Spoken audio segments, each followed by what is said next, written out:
तर सैफ अली खानवर हल्ला करणारा आरोपी शरीफुल हा बांगलादेशी घुसखोर असून त्याने बांगलादेश सीमेवरील डावकी नदी ओलांडून भारतात प्रवेश केला होता। एजंटच्या माध्यमातून त्याने भारतामध्ये प्रवेश केला असल्याची माहिती मिळते। त्या एजंटने एक सिम कार्ड देखील त्याला पुरवलं होतं आणि त्याच दलालाने त्याला कोलकात्यात जाण्यासाठी मदत केली। त्यानंतर शरीफुलला मुंबईत आणण्यासाठी एजंटने मदत केल्याची माहिती मिळते। मुंबईमध्ये त्यानंतर त्याची ओळख जितेंद्र पांडे याच्याशी झाली। पांडे याने त्याला वरळीतील एका पबमध्ये स्वच्छता कर्मचारी म्हणून नोकरी लावली।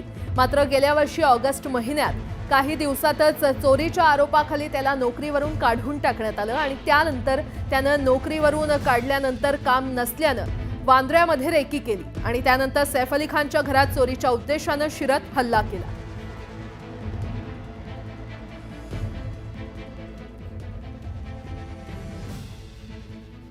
दरम्यान आरोपी शरीफुल सोबत 5 जणांनी भारतात घुसखोरी केली। ते नेमके कोण कोण आणि कशा पद्धतीने ही घुसखोरी झाली आपण पाहूयात।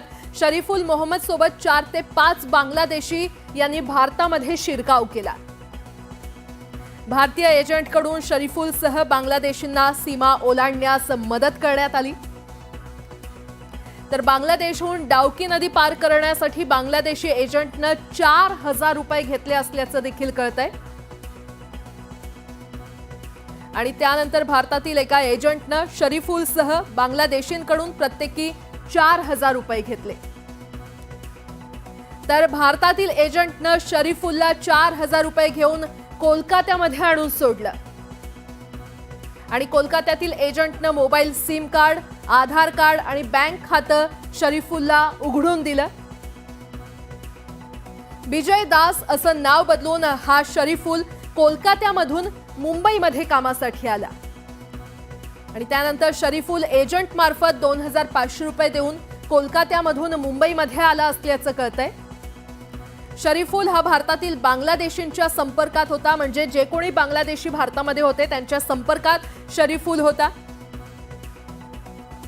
मुंबईतील मित्राच्या सांगण्यावरूनच शरीफुल हा मुंबईमध्ये आला। बांगलादेशी मित्रांनी जितेंद्र पांडेशी शरीफुल याची ओळख करून दिली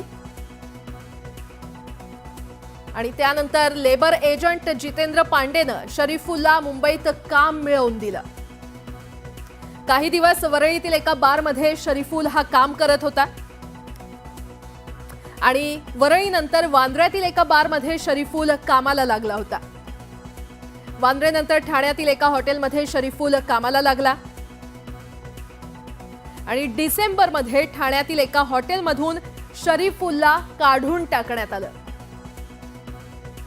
नोकरी गेल्यानं शरीफुलनं खरं तर चोरी करण्याचा प्लॅन आखला आणि त्यानंतर चोरी करून मोठा हात मारण्याच्या विचारात हा शरीफुल होता असं देखील आतापर्यंतच्या चौकशीत कळतंय। दरम्यान शरीफुलला वांद्र्यामध्ये काम मिळालं होतं आणि काम संपल्यावर वांद्र्यामध्ये रेकीसाठी शरीफुल हा फिरताना देखील आपण काही सीसीटीव्हीच्या माध्यमातून पाहिलेलं आहे। वांद्र्यामध्ये रेकी दरम्यान सैफ अली खान याची इमारत त्याला दिसली आणि चोरीच्या उद्देशाने सैफ अली खानच्या घरात शिरत त्यानं हल्ला करून एकंदरीतच पळ काढला होता आणि त्यानंतरचा संपूर्ण घटनाक्रम आपण पाहिलाय। तर सैफ